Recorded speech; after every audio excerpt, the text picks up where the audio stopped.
बोल जयकारा बोल मेरे श्री सतगुरुदेव भगवान की जय। श्री दयालु परमहंस महाराज की जय। श्री नंगली निवासी भगवान की जय। श्री नंगल बिहारी महाराज की जय। श्री परमपुरी भगवान की जय। सत्य सनातन धर्म की जय।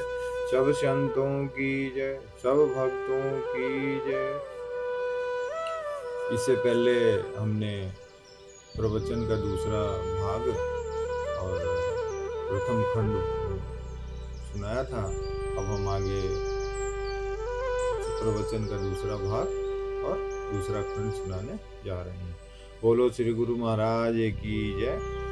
गुरु महाराज जी प्रथम खंड में बोल रहे थे कि किताबों से खुदा मिलता तो मुर्शिद क्यों रवा होता, अंगूष्ठों से हमल होता तो सौहर क्यों रवा होता।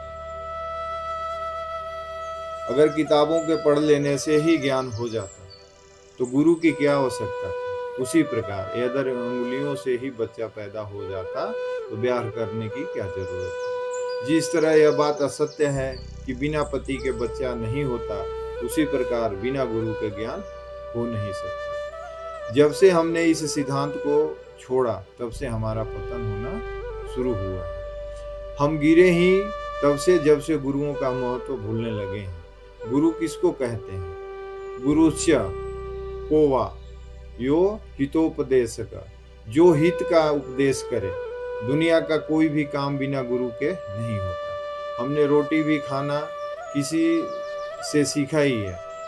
रोटी भी खाना किसी न किसी से सीखा ही है। इन मामूली क्रियाओं के लिए भी हमें गुरु की जरूरत पड़ी। फिर उस पर परम तत्व को जानने के लिए कहते हैं कि जरूरत ही क्या है। ऐसा तो रावण कहता था और आज भी रावण के भैया जो हैं वे ऐसा कहते हैं।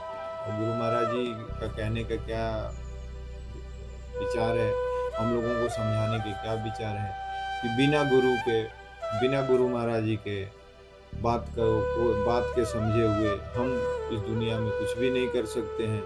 गुरु महाराज जी का जो शब्द है, जो विचार है, और बिना गुरु का ज्ञान होता नहीं है।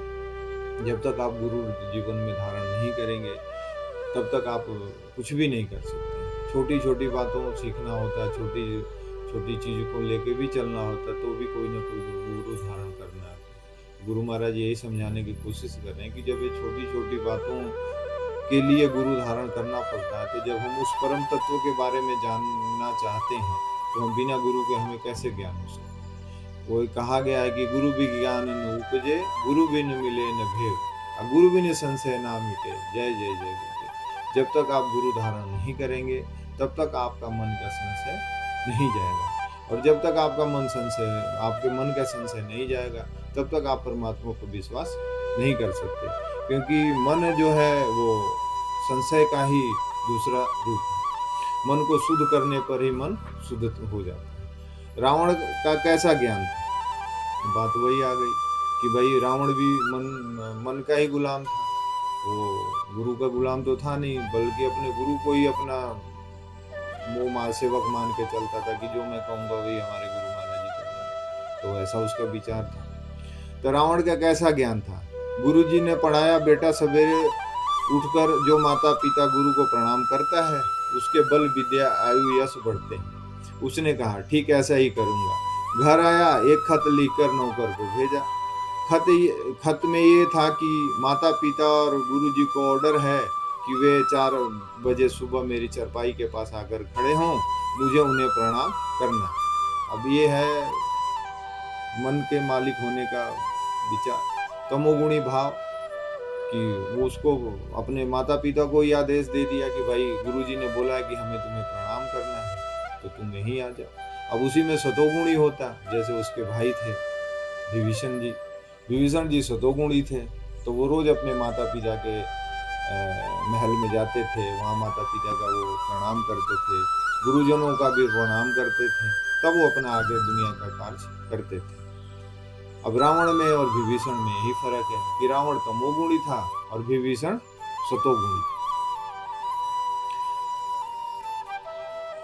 मुझे उन्हें प्रणाम करना है, लो ये भी प्रणाम करने का क्या ढंग हुआ। तो तमोगुणी बुद्धि में ऐसे ही बात बैठती है इसी बात को सतोगुणी आदमी सुनता तो उस पर कुछ और ही असर होता। भावपूर्ण प्रणाम करने से फल प्राप्त होता है। अगर आप सुबह उठ के माता पिता को भावपूर्ण प्रणाम करते हैं तो जो माता पिता सुसतोगुणी भाव से आपको आशीर्वाद देते हैं वो आपका आशीर्वाद फलित होता है। आप सुबह उठ के गुरु महाराज जी को प्रणाम करो, अपने माता पिता को प्रणाम करो। हम लोगों तो बचपन में ही हम लोगों का ऐसा भाव था, गुरु महाराज जी की बातों के भाव की वजह से हम लोग सुबह उठ के अपने माता पिता को रोज सुबह उठ के प्रणाम करते थे और उनसे आशीर्वाद लेते थे। हो सकता है कि उन्हीं लोगों का प्रभाव से हम लोगों का बुद्धि सतोगुणी में रम गया है, नहीं तो हो सकता कि हम लोग तमोगुणी रजोगुणी में रहते। भावपूर्वक प्रणाम करने से फल प्राप्त होता है। आज भी ऐसा ही हो रहा है। क्या सिखाया जा रहा है? तंदुरुस्ती के लिए बहुत विटामिन खाते हो। बेचारा बैल कितना विटामिन खाता है, कब उसने मुर्गी खाई, अरे उस बेचारे ने तो भूसा खाया, लेकिन तुम उससे जाकर लड़ तो लो हद से ज्यादा, कहीं 10 मन का गाड़ी खींच सको। तुम खाता है न मुर्गा, मांस और अंडा, ये तुम्हारे दिमाग की खुराफात है। अब तो यहाँ तक हो गया है कि लोग मुर्गियां ही पालने लगे हैं, जिससे बच्चे ही निकलते हैं। कहते हैं आलू है महाराज, अंडा थोड़े हैं। अब बताइए कि गुरु महाराज जी ने इतना सुंदर बात बताया, लेकिन आजकल के भक्त हैं कि वो जाके गुरु महाराज जी के सामने ही बोलते थे कि अरे महाराज ये तो अंडा जो है वो आलू वालू होता है। अब लोग विश्व गुरु महाराज जी बड़ा हंसते थे और लोगों को बोलते थे कि बताओ अब इन जैसे मूर्खों की बातों को क्या समझाया है। जो तमोगुणी विचार के लोग हैं वो उनका आहार भी बड़ा विचित्र होता है। Non veg veg non veg का उनमें भी फर्क वो लोग देखते हैं कि ये अंडा वेज है तो ये नॉन वेज है। दुनिया भर की बातें, इतनी कुरीतियां इनके मन में पता न कहाँ से आती है। हो सकता है कि भाई ये किसी जानवर के पिछले जन्म में कोई जानवर हो, उसी से मनुष्य जन्म मिला है। क्योंकि जब तक आप मनुष्य से मनुष्य बनते हैं तो आपका व्यवहार शुद्ध होता है, आपका विचार शुद्ध होता है, आपका आचार शुद्ध होता है, आपके बोलने चालने के तरीका शुद्ध होता है। आप सुंदर व्यवहार में जीते हैं, सुंदर व्यवहार में रहते हैं। सुंदरता हर चीज में आपको अच्छा लगे, सुंदरता चाहिए, चाहे वो परमात्मा का काम हो चाहे खुद का काम हो। तो यही गुरु महाराज जी आगे समझा रहे हैं कि ये तो आज कहते हैं कि हम खुदा को ही नहीं मानते। अब ऐसे लोग तमोगुणी लोग हैं जो रावण के स्वभाव के लोग हैं। अब रावण के सामने भगवान राम भी थे, फिर भी वो नहीं मान के राजी हो रहा था। क्यों? क्योंकि तमोगुणी रजोगुणी से परिपूर्ण। अरे खुदी करने से खुदा का कुछ बिगड़ता है, एक फरौन खुदाई होती। तुम न मानो तो तुम्हारे नहीं मानने से खुदा के अस्तित्व में क्या फर्क पड़ता है। कुछ उल्लू मिलकर कह दें कि सूरज है ही नहीं, तो क्या सूरज का होना झुठलाया जा सकता है? कहते हैं अगर भगवान है तो दिखाओ, क्या कोई भैंस है जिसे दिखा दें? अब वही बात है कि गुरु महाराज जी के कहने का क्या मतलब है कि अगर कुछ उल्लू मिल के, जैसे उल्लू दिन में उल्लू को दिखाई नहीं देता और रात में ही दिखाई देता उसको अंधेरा में, क्योंकि अज्ञान का प्रतीक होता है। तो अगर कुछ ऐसे उल्लू लोग मिल के कह दें कि भाई सूर्य नहीं है या भगवान नहीं है, तो उसे कुछ फर्क पड़ता नहीं है। न भगवान के अस्तित्व में फर्क पड़ता है और न सूर्य भगवान के अस्तित्व में फर्क पड़ता है। अगर भगवान है तो दिखाओ, क्या कोई भैंस है जो जिसे दिखा दे? अब पहले ही जब कहा गया है कि ये चर्म चक्षु से हम उस भगवान को नहीं देख सकते हैं, तो ये तो बात ही बेतुकी हो गई कि भगवान को दिखाओ। तो वही है कि वो अज्ञानता में इतने लोग परिपूर्ण आजकल के लोग हैं कि अच्छे खासे ज्ञान की बात को, अच्छे खासे शुद्ध सात्विक विचार को एकदम तर्क के हिसाब से बहुत ही बुरा तरीके से पेश करते हैं और दूसरों के सामने भी बोलते हैं। अब इसमें गुरु महाराज जी एक दृष्टांत तो सुना रहे हैं, बताने की कोशिश कर रहे हैं कि एक शहर था, वहाँ के राजा से लोगों ने शिकायत की कि महाराज ये जो पंडित महात्मा है भगवान का नाम ले लेकर सबको ठगते हैं, इन्होंने बहुत भारी जुल्म मचा रखा है। राजाओं को तो सिर्फ कान ही हुआ करते थे, अकल तो शायद ही किसी को होती थी। और सही बात है कि कान के कच्चा आदमी जो होता है वो रजोगुणी ही दिमाग का होता है, क्योंकि रजोगुणी दिमाग का सबसे बड़ा अगर माइनस पॉइंट वो देखा जाए तो वो कान का कच्चा होता है। किसी की बात को लेके वो तुरंत मान लेता है। अकल तो शायद ही किसी में होती थी, हुक्म हुआ, कुल साधु पंडित और मौलवियों को बुलाओ। सवेरे ढोंडी पीटी गई, सब लोग आ जुटे। कहा, सरकार क्या हुक्म है? राजा बोला, जिस भगवान के नाम से तुम इतने लूट मचाई है उसे अभी दिखाओ, अन्यथा सबको फांसी चढ़ा दूंगा। अब तो सबकी अकल गुम हो गई, अगर कल सवेरे दिखाई न पड़ा तो सबके सिर कटवा दूंगा। अब बताइए, अब राजा के ऐसे हुक्म से जो सतोगुणी भी थे वो भी बेचारे डर गए। उनको भी लगा कि यार राजा का तो ऐसा भाव व्यवहार हो गया, अभी किसी के बात सुनेगा नहीं। जैसे राजहट, तिरियाहट और बालहट होता है, ये हट ऐसा चीज होता है कि इस हट के सामने सब झुक जाते हैं। अब कुल राज छोड़कर भाग चले। उधर से एक बाबा आ रहा था, बोला, भाई यह जुलूस कहाँ जा रहा है? कहने लगे, चलो चलो लौट चलो, वहां बाबापन नहीं चलेगा। राजा का दिमाग खराब है, कहता है कि भगवान को दिखलाओ, अन्यथा सबको कत्ल करवा दूंगा। अब राजा का दिमाग खराब हो गया है और संत महात्माओं ने उनको समझाया, बाबा को, फकीर को, लेकिन वो तो पहुंचे हुए फकीर थे, उनको अपने ऊपर कॉन्फिडेंस था, उन्होंने परमात्मा को अनुभव किया हुआ था। अब आजकल के लोग तो ऐसे हैं कि मंदिर हो, मस्जिद हो, गुरुद्वारा है, अपने रोजी रोटी चलाने के लिए उसमें घुस जाते हैं और न सात्विक विचार उनका होता है, न सात्विक आचार होता है। वो बस अपने रोजी रोटी चलाने के लिए गुरुद्वारा को, गुरु मंदिर को, आश्रम को, सबको अपने तरीके से वो स्वार्थ में बना देते हैं और खुद स्वार्थ में जिंदगी को जीते हैं। इसके बाद महात्मा ने कहा, चलो अभी हम उसे भगवान को दिखलाते हैं। अब वो महात्मा जी में कॉन्फिडेंस था क्योंकि उन्होंने उस चीज़ को अनुभव किया था। तो अपने गुरु महाराज जी के बातों को लेके उन्होंने सात्विक स्वरूप करके भगवान को प्राप्त किया था। तो उनको कॉन्फिडेंस था कि भाई अब जो राजा कहेगा उसका जवाब हम परफेक्ट दे सकते हैं। पुनः सब लोग राज दरबार में आए। उस महात्मा ने कहा, राजा अभी मैं तुम्हें भगवान दिखलाता हूँ, पर उसको देखने के लिए जौहरी की आंख चाहिए। अगर तुम जौहरी की आंख लाओ तो तुम्हें भगवान दिखलाता हूँ। राजा ने कहा, ये क्या बड़ी बात है, हमारे राज्य में बहुत सी जौहरी रहते होंगे, उनमें से किसी एक की आंख ले लेना। अब बताइए कि राजा का ऐसा हुक्म सुन के सारे जौहरी की हालत खराब हो गई और सब जौहरी परेशान हो गए कि बताओ राजा को किसने समझा दिया ऐसी बात। तमाम जौहरी दरबार में दाखिल हुए। राजा ने कहा कि तुम लोग केवल 10 मिनट के लिए अपनी आंख दे दो। सब एक दूसरे का मुंह ताकने लगे, भला कैसा पागल राजा है, हमारी आंखें भी चली जाएगी और उसे कुछ फायदा भी नहीं होगा। उनमें से एक जौहरी, बूढ़े जौहरी ने कहा कि राजन ठीक है, मैं आपको आंख मिलेगी, मगर बदले में आपको 6 महीने तक मेरा हुक्का भरना होगा, सेवा करनी होगी। अब राजा गुस्से में लाल हो गया, कहा, बदतमीज कहीं के, तेरी हिम्मत जो इस बेअदबी से मुझसे बोल रहे हो, अभी तुझे फांसी पर टंगवा छोड़ता हूँ। महात्मा जी ने आगे बढ़कर कहा, राजन गुस्सा ठंडा करो और जरा मेरी बात को सुनो। इस वक्त तुम राजा की हैसियत से जौहरी की आंख नहीं मांग रहे हो, तुम इस समय याचक बने हो, इसलिए अभी जो जैसा कहता है वैसा करना होगा।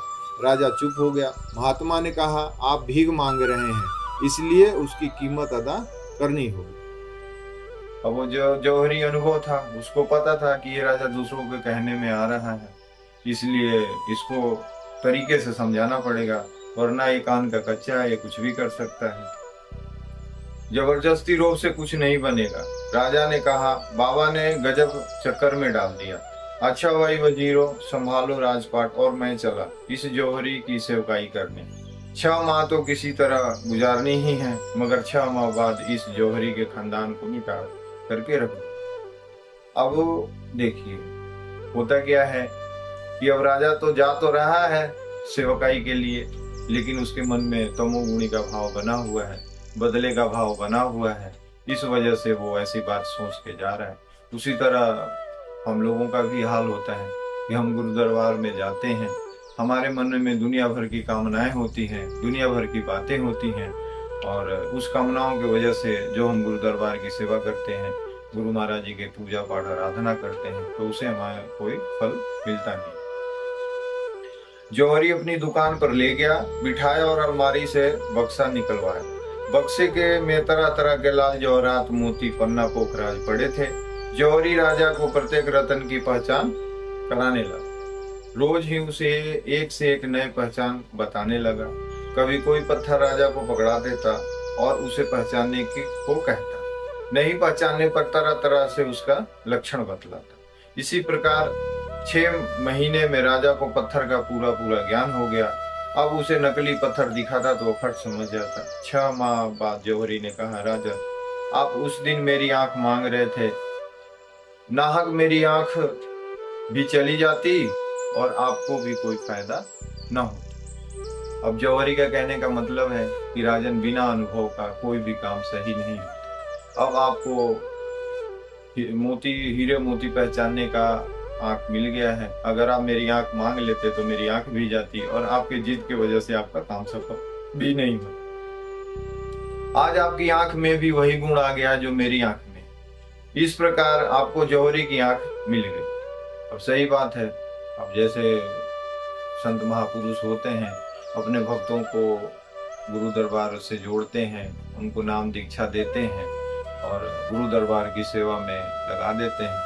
अब जो स्वार्थी या इंसान होता है तो वो सोचता है कि ये गुरु महाराज जी हमसे क्या करा रहे हैं। जो निस्वार्थ प्रेम का होता है वो दरबार का सेवा तन मन धन लगा के करता है। तो जैसे जौहरी की आंख राजा को मिल गई, वैसे भक्तों को भी वो सत्य पुरुष भगवान को पहचानने के लिए वो भाव मिल जाता है, वो विचार मिल जाता है और वो आत्मज्ञान मिल जाता है। राजा वहां से चल पड़ा, सोचता अब तो जौहरी की आंख मुझे मिल ही गई। उस साधु ने यदि भगवान को नहीं दिखाया तो उसकी खबर लेता हूं। अब जैसी वो जौहरी के पास से हटा, तब तैसे उसका रजोगुणी भाव और तमोगुणी भाव शुरू हो गया। जैसे हम लोगों का है कि हम गुरु दरबार में जाते हैं, जब तो वहाँ गुरु महाराज जी के दरबार में रहते हैं, वहाँ सेवा करते हैं, हमारा भाव सतोगुणी रहता है। जैसे वहां से निकलते हैं दुनियादारी घुस जाती है, फिर वहाँ तमोगुणी और रजोगुणी भाव काम करने लगे। साधु के पास गया और कहा कि मुझे भगवान को दिखलाओ। महात्मा ने कहा कि जब पत्थर पढ़ने की विद्या सीखने के लिए तुम्हें 6 माह जौहरी के हुक्के भरने पड़े तो भगवान को जानने के लिए कम से कम 6 वर्ष भी तो मेरी सेवा करनी होगी, तब कहीं यह बात समझ में आएगी, वरना रावण की तरह ज्ञान हो। अब वही है कि आधा अधूरा ज्ञान जो होता है वो तमोगुणी ज्ञान होता है। अब रावण को ज्ञान कैसे हुआ था, हालांकि उसको सब कुछ गुरु भी थे, उसके साथ में ज्ञानी जन भी थे और वो तमोगुणी के प्रभाव से सबको अपने बस में भी कर रखा था। अब रावण के जैसा ज्ञान कैसे हुआ? रावण जैसा बड़ा विद्वान तपस्वी की बुद्धि कितनी भ्रष्ट थी। ब्राह्मण कुल में जन्म पाया, चारों वेद का ज्ञाता, भगवान शंकर का नन्हे भक्त भी ऐसा कि जहां हम अच्छे फल बगीचे में तोड़ आते हैं और वैसे फल को गिरने वाले हैं उन्हें भगवान को चढ़ाते हैं। वहां रावण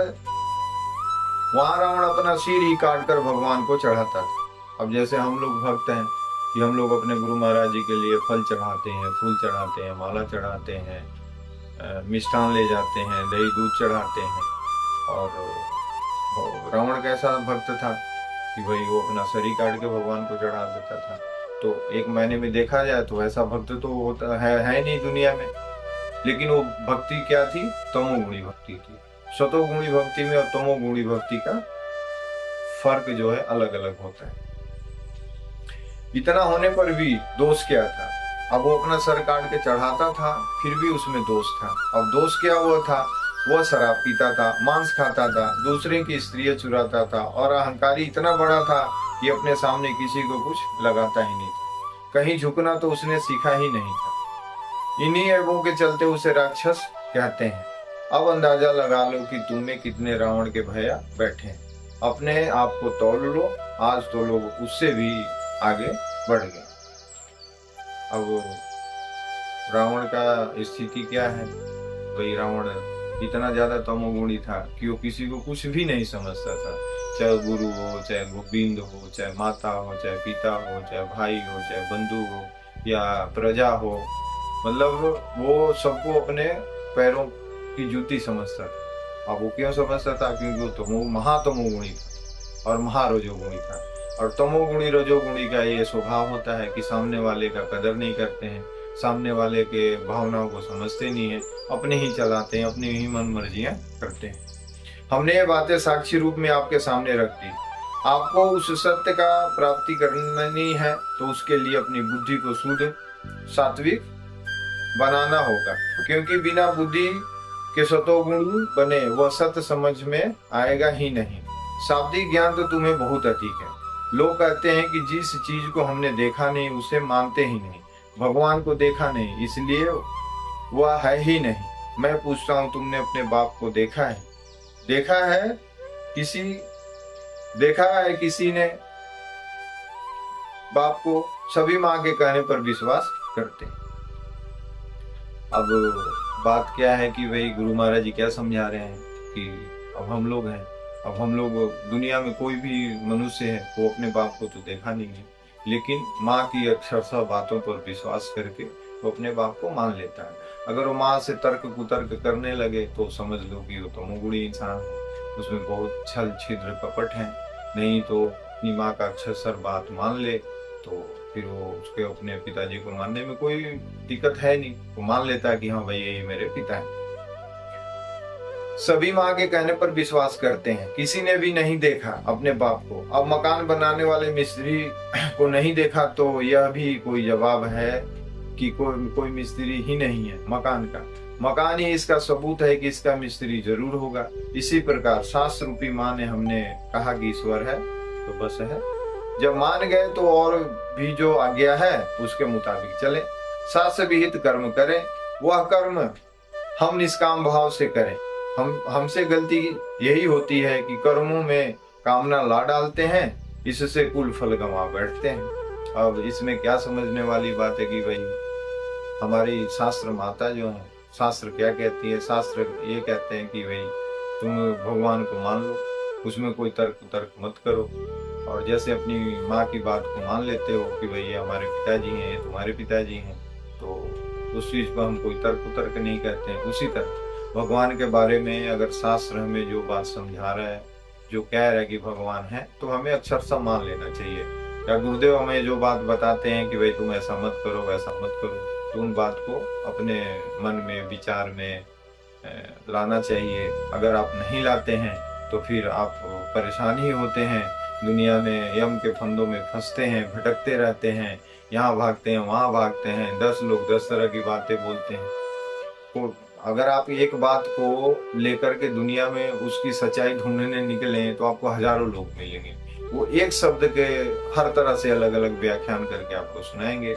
आपको समझ में नहीं आएगा, आपका मति भ्रम हो जाएगा, आप परेशान हो जाएंगे। इसीलिए कहा जाता है कि अपने गुरु की बात माननी चाहिए। जैसे हर माता पिता, हर बच्चा का माता पिता होते हैं, तो अगर बच्चा अपने माता पिता के बात मानता है तो उसका जीवन लायक बनता है। अगर वो दूसरों की इधर उधर का बात माने तो वो फिर कामयाब नहीं होता, क्योंकि बच्चे भी अलग होते हैं। राजा रानी का बेटा अलग होता है, गरीब आदमी का बेटा अलग होता है। तो सबको शास्त्र क्या कहती है? शास्त्र कहता है कि अपनी माँ बाप की बात मानो, चाहे वो किसी भी तरह के माँ बाप। आप दूसरे के माँ बाप की बात मानेंगे तो आप उसमें सक्सेसफुल नहीं होते। हमसे यह गलती होती है कि कर्मों में कामना ला डालते हैं, इससे कुल फल गंवा बैठते हैं।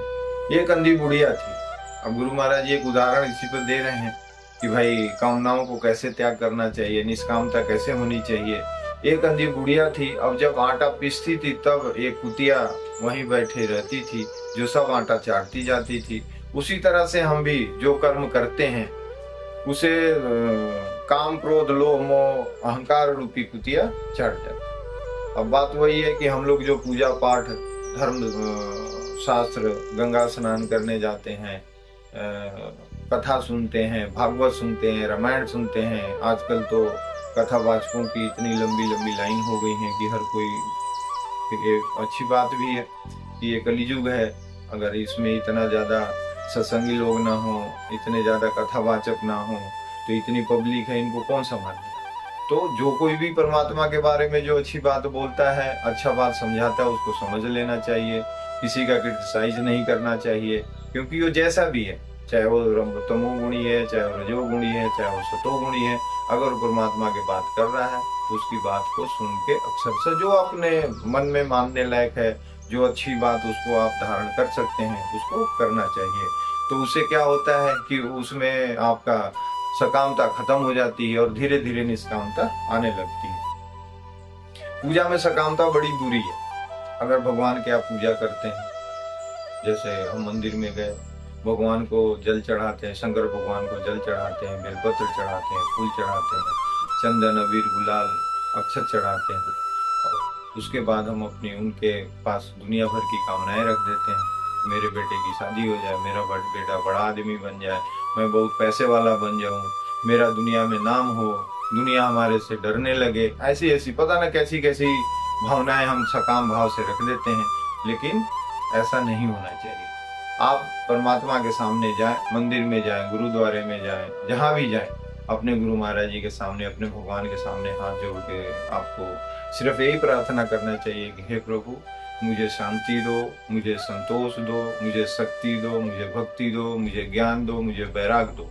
और ये सब देने के बाद फिर लास्ट में कहना चाहिए हे प्रभु मुझे त्याग। यानी क्योंकि इस संसार से जाने के बाद अगर आपका त्याग वृत्ति पूर्ण रूप से परिपूर्ण है तो आप सब कुछ त्याग कर उस परमात्मा के धाम में बड़े आराम से चले जाते हैं। नहीं तो आप इस दुनिया का ऐसा चक्र भी होता है कि कुछ न कुछ आपके साथ जुड़ा ही रहता है। इसलिए त्याग वृत्ति बहुत जरूरी है, और त्याग को जितना आप बड़ा बनाएंगे, त्याग वृत्ति जितना अच्छे तरह से आप ग्रहण करेंगे, उतने तरह से आपका जीवन जो है वो सुंदर बनता है। हम भगवान के मंदिर जाते हैं, जगन्नाथ जी जाते हैं और कहते हैं कि एक बार नाती का मुंह देख लेते तो हम उसका बाल चढ़ाने फिर यहाँ। अब गुरु महाराज ये बात बोलते थे तो बहुत हंसते थे कि बताओ भगवान के पास गए, भगवान का दर्शन किया और भगवान से नाती भी मांगा, और भगवान को नाती के जगह में भगवान के बाल चढ़ाने के। अब बताओ भगवान के हिस्से में बाल आ रहा। अब गुरु महाराज ये से बात करके इतने हंसते थे कि सब लोग भी हंसते थे, लेकिन बड़ा आनंद आता था। महाराज जी के आवाज इतनी मीठी और इतनी सुरीली होती थी कि बस लगता था कि घंटे सुनते ही रहे।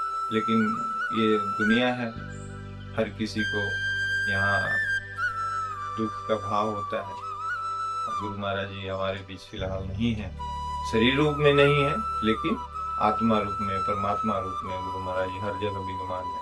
हम अपने अंदर अगर झांक के देखते हैं तो हमारे हृदय में गुरु महाराज जी विराजमान है, हमारे त्रिकुटी में गुरु महाराज विराजमान है, हमारे सचक्र में गुरु महाराज जी का दर्शन होता है। अगर हम अपने गुरु महाराज जी के दर्शन करना चाहें, हम परमात्मा का दर्शन करना चाहें, तो हम श्रद्धा से अपने आंख को बंद करके अपने भीतर झांकने की जरूरत। जब तक आप भीतर नहीं झांकेंगे आपको परमात्मा का दर्शन नहीं हो। और ये प्रक्रिया करने के लिए, इस प्रक्रिया को पाने के लिए आपको घंटा, 2 घंटा, आधा घंटा, जितना टाइम मिलता है। आप गृहस्थी में हैं तो भी आपको एक नियम बनाना चाहिए। अगर हो सके तो सुबह 4 बजे उठिए। आप सिर्फ 4 बजे उठ के नहाने धोने और लैट्रिन बाथरूम में ही समय मत व्यतीत कीजिए, क्योंकि आज के समय में नॉर्मल टाइम ऐसा है कि अगर आप नहाने धोने, ब्रश और बाथरूम जाते हैं तो उसमें कम से कम 1-1.25 घंटा निकल जाता है। आप सुबह 4 बजे अगर उठ जाते हैं तो उठिए, और उठने के बाद अगर आपको जल ग्रहण करने की इच्छा है तो जल ग्रहण कीजिए, और थोड़ा सा अगर आपको नींद सता रहा है तो थोड़ा जल से अपना मुंह साफ कीजिए, आँख साफ कीजिए, और चुपचाप अपने आलती पालती मार कर बैठ जाइए। सुबह सुबह का ब्रह्म मुहूर्त का समय माना जाता है, और उस टाइम गुरु महाराज जी का जितना अच्छा दर्शन होता है, जो भगवान जी का बात विचार अगर आप उसमें ग्रहण करते हैं तो बहुत सुंदर अनुभव होता है। और गुरु महाराज जी का ध्यान कीजिए, गुरु महाराज जी के अपने मंदिर का दर्शन कीजिए, गुरुद्वारे का दर्शन कीजिए, क्योंकि आपके पास 2 तरह का शरीर है। एक तो ये शरीर हमारा जो देखने में आता है, और एक जो शरीर है वो देखने में नहीं आता है। तो जैसे ही हम आंख बंद करते हैं तो हमारा शरीर तैयार हो जाता है, वो कहीं जाने के लिए 1 मिनट में पहुंचता है। अगर हम एकाग्रचित होकर सीधा अपने मन को गुरु महाराज जी के दरबार में ले जाते हैं, वहाँ गुरु महाराज जी का दर्शन करते हैं, वहाँ गुरु महाराज जी के समाधि के दर्शन करते हैं, वहाँ हम झाड़ू उठाते हैं। मानसिक पूजा सबसे बड़ी चीज है, और मानसिक पूजा के लिए एकाग्रता जरूरी है, क्योंकि अगर एकाग्रता नहीं होगी तो आप मानसिक पूजा नहीं कर सकते। शरीर से तो जितना संभव हो सकता है आदमी करता है, ये घर में करता है, बाहर करता है, जहाँ भी जाता है वो करता ही रहता है। इसलिए मानसिक पूजा भी बहुत ज्यादा जरूरी है। देखो, ठगी की हद। कथा हम जरूर सुनेंगे, मगर लड़का होगा तब। कथा कहीं पहले सुन लिया और लड़का नहीं हुआ तो गाली बकने लगे और कथा को लेकर बेकार बताने लगे। क्या भगवान के साथ बिजनेस नहीं है? बिल्कुल सही बात है। गुरु महाराज यही बताते हैं कि हम लोग भक्त जो हैं दुनियादारी में तो बिजनेस करते ही हैं, अपने व्यवहार में भी बिजनेस करते हैं। उसने उतना दिया तो हम इतना क्यों दें, हम इतना दिया तो उसने उतना क्यों नहीं दिया। और उसी तरह यही बिजनेस गुरु दरबार में भी चलता है कि हमने गुरु महाराज जी के लिए इतना पूजा पाठ किया तो हमें ये नहीं मिला, हमें वो नहीं मिला, हमारे साथ गुरु महाराज जी अच्छा नहीं करते हैं, हम तो दिन रात गुरु महाराज जी का भजन करते हैं फिर भी हमारी इच्छा पूरा नहीं होती। अरे भाई, गुरु महाराज जो होते हैं तुम्हें वो चीज प्रदान करते हैं जो इस दुनिया में त्यागने वाली चीज हो। मतलब ऐसा चीज वो नहीं प्रदान करते कि जो तुम्हारे के लिए जहर बनता हो। गुरु महाराज जी वो चीज प्रदान करते हैं कि तुम्हें यहाँ भी काम आए और वहां भी काम, जहाँ हमें जाना होता है। हम तो एक मुसाफिर रूप में यहाँ आए हैं। हमारा जीवन का क्या है? हमारा जीवन है बचपन हुआ, जवानी हुआ, 60 साल 70 साल 80 साल के बाद फिर यहाँ से जाना ही होता है। तो फिर हम ऐसी चीजें गुरु महाराज जी से क्यों मांगे कि जिसको प्राप्त करके हमें दुखी होता है। हम गुरु महाराज जी से वो चीज मांगे, निष्कामता भाव से मांगे कि हे प्रभु हमें ऐसा वरदान दो, हमें ऐसा शुभ अवसर दो कि हम आपके चरणों की सेवा करते रहें और यहाँ भी आपकी सेवा करें और वहां भी आपकी सेवा करें। यही है रजोगुणी तमोगुणी बुद्धि का लक्षण। रजोगुणी तमोगुणी बुद्धि का लक्षण क्या है कि उसमें सकामता आ जाती, निष्कामता सकामता आ जाती है, यानी बिजनेस वाली बात आ जाती है कि कुछ भी करेंगे तो उसमें हमें सकाम होकर मांगना पड़ता है भगवान को कि हमें ये दो। तो रजोगुणी तमोगुणी बुद्धि का यही लक्षण है। सतोगुणी बुद्धि का लक्षण है कि वो निष्काम हो जाता है, उसको निष्कामता से ही मतलब होता है। वो ज्यादा 3-5 की दुनिया में नहीं पड़ता है, सब गुरु महाराज जी के ऊपर सौंप देता है। तन मन धन सब गुरु परवारो, गुरु की मूर्त हृदय में धारो, यही शब्द लेकर वो जिंदगी को व्यतीत करता है। और हमें तो इस बात का बहुत सुंदर अनुभव है कि हम कहीं भी कोई समस्या होती है, कोई भी दिक्कत आता है, जैसे शारीरिक दिक्कत हुआ, मानसिक दिक्कत हुआ, आर्थिक दिक्कत हुआ, तो हम यही शब्द दोहराते हैं कि तन मन धन, शारीरिक आर्थिक और मानसिक, तन मन धन सब गुरु पे वार, यानी सब गुरु महाराज जी पर वार दिया हमने सब गुरु महाराज जी को दे दिया।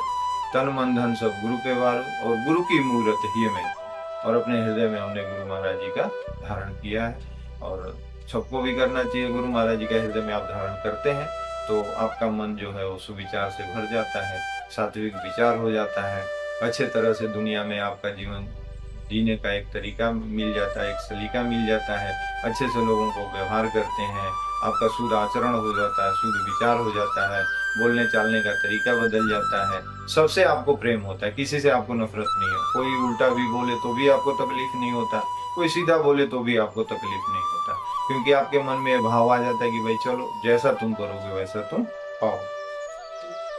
तुम्हें शास्त्र विहित कर्मों को निष्काम भाव से करना है।